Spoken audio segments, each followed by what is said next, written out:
What is up, everybody, and welcome to another Wolf Sports Network exclusive interview. I'm Richard Reed, joined today by JT Groves and my dog, Aiden Aby, behind the board. And we are honored to be joined today by the new head football coach of the University of West Georgia, Steve Englehart. Coach, how you feeling? Good. I appreciate y'all having me. This is a great setup y'all have in here and appreciate what you do. Thank you. I appreciate you taking the time to come in. This is a really big deal. We're going into our third year as a Division I football program, and we're excited to have you leading the charge. Yeah, it's exciting. I think the University of West Georgia is on a great trajectory. Right now, obviously, Joel Taylor did a great job kind of leading the way in those first 2 years and had a great season last year. And we're just looking to build on that and continue the progress of, moving this thing forward as much as we can. I really think the University of West Georgia football program can be a giant, in regards to national attention. And we're in a great area for recruiting. We have great academics here, great facilities here, and just looking to continue to grow that, as much as we can, and continue to, to keep up with the Joneses, as they say, and continue to progress this thing forward. And excited to be a part of it. Yeah. Now, you mentioned a second ago that the West Georgia program has been on an upward trajectory. Coach Joel Taylor had a very successful year last season, going 8-3. And it was very impressive, doubling his win total from that past year. So in looking forward to your first year here at UWG, what sort of things do you all have to do as a coaching staff in order to keep that success going? Well, it's tough. Obviously, recruiting is huge. And, looking at the roster from last year to this year, due to either graduation or transfer portal, there were 73 guys on the roster last year that are no longer on the roster this year. Wow. So that is a big, big turnaround. Really had to flip the roster. Coaching staff, everybody involved did a really good job in a matter of a short period of time of, recruiting and bringing young men, in here that we think, can fit what we're trying to do. And so that's the first thing. Obviously our schedule continues to ramp up as well. You look at, what we have on our schedule currently.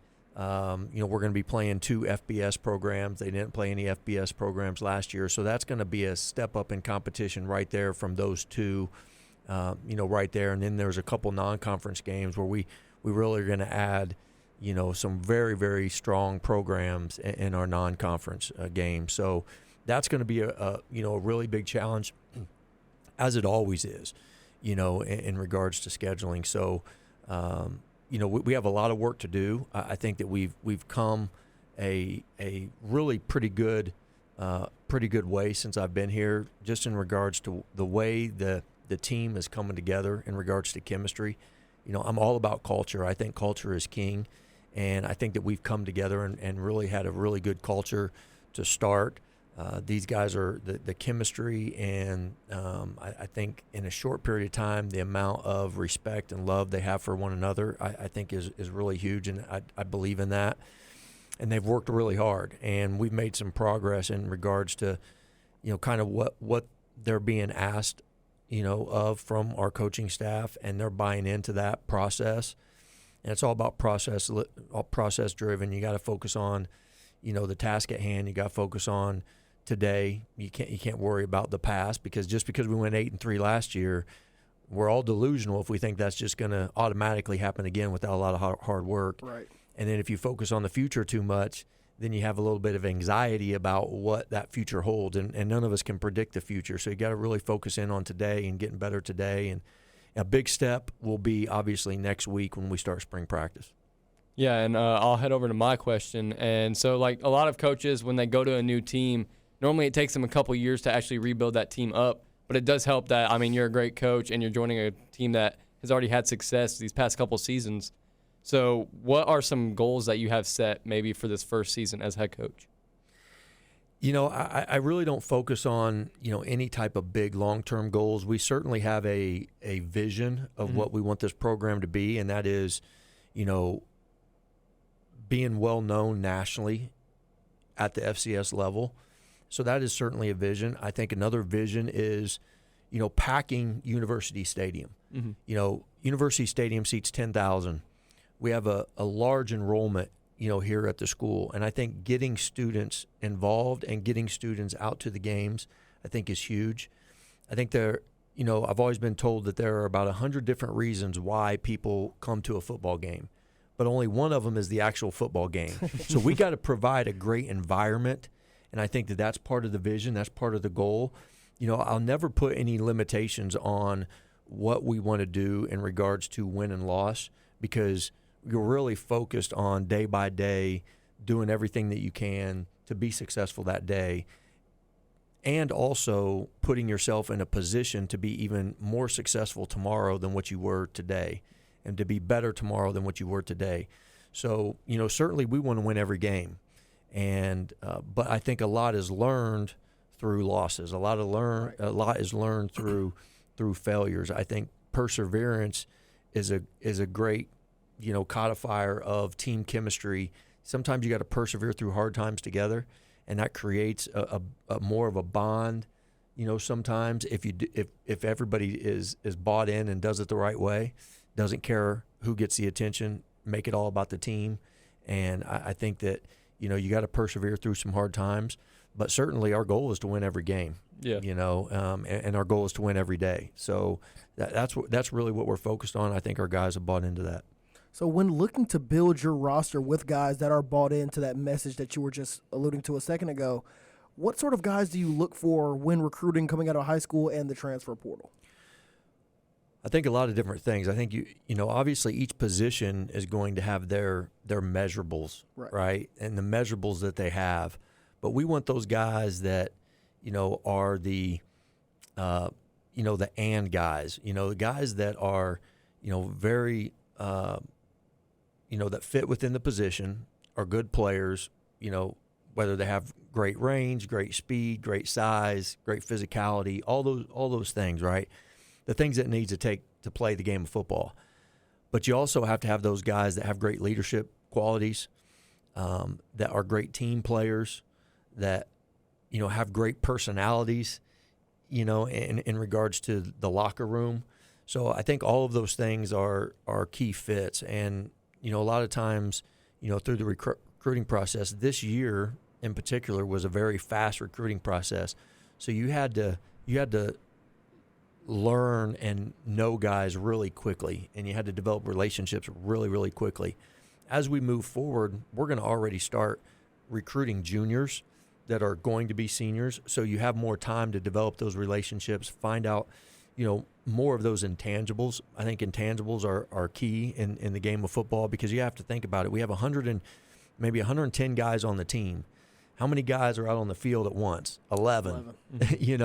And obviously you have offense, defense, special teams, and everybody's contributing, but you got to get guys that believe in that team aspect and understand that every single person on our team is responsible for success, and victory is earned and enjoyed by all. And we all have to buy into that process and buy into that team aspect. So that's really, when you're recruiting somebody, you want those guys that are, that are strong moral character, that have great pride, personal responsibility in delivering excellence, and want to be associated with greatness. They're very much self-motivated. So you want those guys to be a part of, what you're trying to build in the team. Victory is earned and enjoyed by all. We should put that on some T-shirts for game one. That'd be pretty dope. Yeah, we should do that. Yeah, I'm going to stick with the same topic. So you mentioned, you need team players, you need leaders, you need guys that can help out in the locker room, bringing up the morale. Are there any certain guys that you think have already done a great job at doing that so far? I know it's kind of early, but are there any guys that have really stepped up into a leadership role? Yeah, I think everybody tries to do that, and a lot of times teams have captains, right? Mm-hmm. And a lot of times those are voted on by the team members, who's the captain. But I also think that everybody can lead somebody. Everybody can be a leader. And, there are young men that it's their first time in college, it's their first semester. They need direction, right? And there's some upperclassmen that can take them under their wings and give direction. So I think everybody from that standpoint has a great responsibility in trying to be a leader and lead somebody. A guy that, he got injured last year, I think after the third or fourth game, TJ Lockley. Mm-hmm. He stands out to me. He has a great leadership qualities. He's a great team player. He cares about his teammates. But that's just one example of a lot of guys that are that same mindset, and that's really, what you want to. That's really what you want to build. Part of our standards, we have a lot of different sets of standards, and that's our pride standards. But one of those standards is caring about your teammates' success and caring about your teammates' failures, and understanding that, guys are going to have success, and they might be in your same position. You might be a third string guy, but you're happy for that guy in your position that is having success. And if the third string guy gets an opportunity to go in and compete, and he does a great job, you want that first stringer to be really happy for that guy, and not just like, oh no, now I'm scared that this guy's going to take my position. And we want everybody to be happy for everyone, and we also want them to care about the failures. We all have failures in life, and if an individual is having a hard time, having a failure, we want team members to wrap their arms around them and help them through that, because that's just going to bring them out better on the other side of it. Right. Now, Coach, you're coming off of a very successful year last season at Presbyterian, went 10-2 overall, won AFCA Coach of the Year for the FCS ranks. But I know a lot of people from the west side of Georgia over in Carrollton don't really know much about Presbyterian football. Mm-hmm. So what should they expect from a Coach Englehart-led football team this upcoming year? Well, I think a team that's going to play together. I think our sideline is really important. I think that they'll see that we're going to be a connected football team. Offense, defense, special teams all together. We have a very connected staff. It's not an offensive staff and a defensive staff. It's the University of West Georgia football staff. And we're very connected as a coaching staff, and I think that trickles over, and we're going to be very connected as a team. What I just talked about, a team that really cares about one another. And we're going to play extremely hard and give extreme effort, at all times. And we're going to be exciting to watch. All right, our defense is going to get after it. We're going to create a lot of negative plays. That's we're going to get after it. We're going to force turnovers, and then offensively, we're going to be about explosion plays. And explosion plays is what changes games. I understand that turnovers and protecting the ball and winning the turnover battle, that's a huge stat in a game. But nothing if you can prevent teams from having explosive plays on you, and if you can get explosive plays, even if you don't score off that, you're flipping field position and you're playing that way. Special teams, we got to get big plays on special teams. The special teams is a third of the game, and we need to treat it as such. So, I think that's the biggest thing is that we're going to play extremely hard. We're going to play for each other, and we kind of have a motto: pull the rope, and it's getting everybody on the same side of the rope, pulling in the same direction, and you do that with effort, discipline, and perseverance. And then as you kind of get everybody on that same side of the rope and they're focused on those things, effort, discipline, and perseverance, then organically what you kind of create within the team, and what's so important about any successful football team or any successful Fortune 500 company or military unit or whatever it is, you have to have trust, respect, and love on a team. So you can't have trust if not everybody's giving great effort. You can't have great respect for one another if we don't have good discipline in the way we do things, and you can't have love if we don't help each other persevere through hard times. So, effort, discipline, perseverance will lead to trust, respect, and love on a team, and I think that's what type of team you'll see from us. There's a lot of good quotes that we can put on T-shirts after this interview. We're going to go through and make sure we clip every segment so we can make this happen before next season. Yeah, that sounds good, man. We got to get everybody involved, because it's really not just about our football program. Victory is earned and enjoyed by all, and pull the rope, getting everybody on the same side of the rope, is talking about everybody. It's talking about the community members, being involved and being a part of it, because they're going to enjoy the successes of victory as well. And they're going to enjoy, one day when we're national champions, to be able to bring that to Carrollton and Carroll County community. And then it's the administration, it's the student body, it's everybody getting involved in that.